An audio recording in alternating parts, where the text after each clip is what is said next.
just about 10 minutes away from a speech, President Bush addressing the nation on television, giving Saddam Hussein a deadline.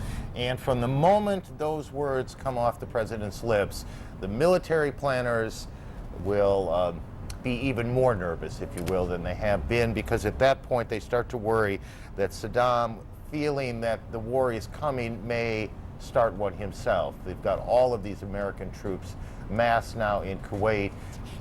So that is one of the concerns for planners. While they are poised for action there is information coming in now that the Republican Guard units, this elite group of Iraqi soldiers south of Baghdad, have been issued chemical munitions.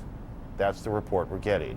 We go live to our senior Pentagon correspondent, Jamie McIntyre. Jamie, where is this report coming from? How credible a report is it, as we are almost literally on the eve of a war?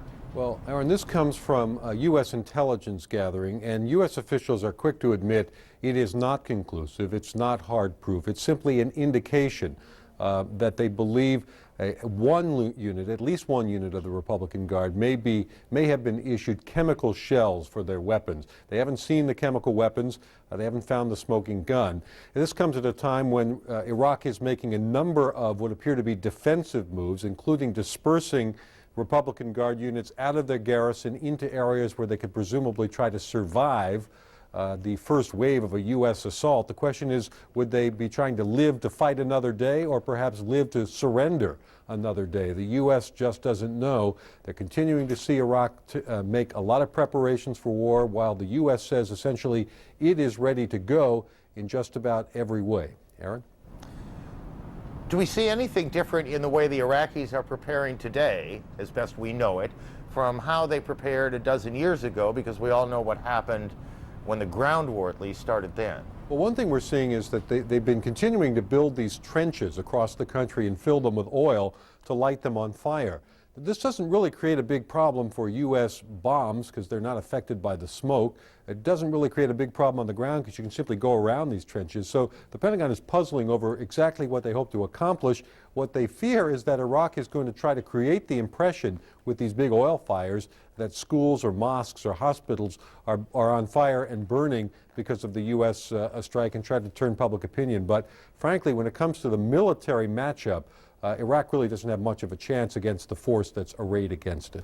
And just very, very briefly, is the sense still that the Iraqi plan is to essentially withdraw to Baghdad and try and make their stand, if you will, there? Yeah, they have these circles of steel, they call them, concentric rings of defenses.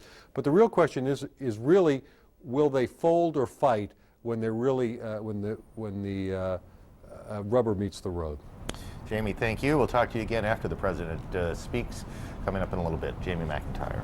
So many interesting questions raised by this, Aaron, because we think the U.S. has so much more power, so much more military might arrayed against this country of Iraq, and yet there are still uncertainties about this war. It may be over quickly, but the outcome of each and every battle is not going to be known until it happens. Well, so. And just know from when we were in Kuwait, now I guess 3 weeks ago, one of the things, you can plan for a lot in these, and hopefully your planning is good, but one of the things you can't plan for is bad luck.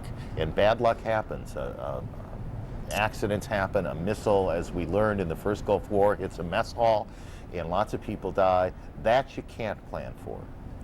President Bush coming up just about 5 minutes from now. And we're going to take a short break. We'll be right back.